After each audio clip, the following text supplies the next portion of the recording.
In the light off history ইতিহাসের আলো YouTube চ্যানেলে তোমাদের সবাইকে শুভেচ্ছা জানিয়ে শুরু করছি কোলব্রুক ক্যামেরন সংস্কার।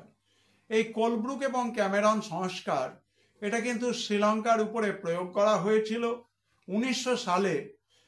সিংহল বা শ্রীলঙ্কার প্রশাসনে নির্বাচিত প্রতিনিধি প্রবেশের সুযোগ দিয়ে সীমিত গণতান্ত্রিক ব্যবস্থা চালু করা হয়, অর্থাৎ মানুষের যে গণতান্ত্রিক অধিকার ছিল সেটিকে প্রায় কেটে নেওয়া হয়।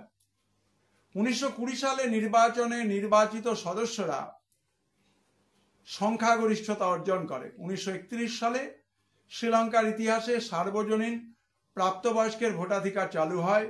1833 সালে সিংহলে কোলব্রুক ক্যামেরন সংস্কার চালু করে শ্রীলঙ্কায় প্রথম আইনসভা তৈরি হয়। দ্বীপকে 5টি প্রশাসনিক অঞ্চলে ভাগ করা হয় এবং আইন ও বিচার ব্যবস্থার ক্ষেত্রে ইংরেজ আইনকে লাগু করা হয়।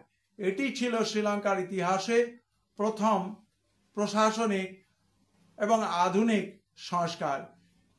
কোলব্রুক এবং ক্যামেরন সংস্কার নিয়ে তোমাদের সামনে তুলে ধরা হলো। নতুন নতুন ভিডিওর জন্য নজরে রাখো in the light off history ইতিহাসের আলো ইউটিউব চ্যানেলটিকে সাবস্ক্রাইব করো, যাতে করে সময়ে তোমরা নোটিফিকেশনগুলো পেতে পারো।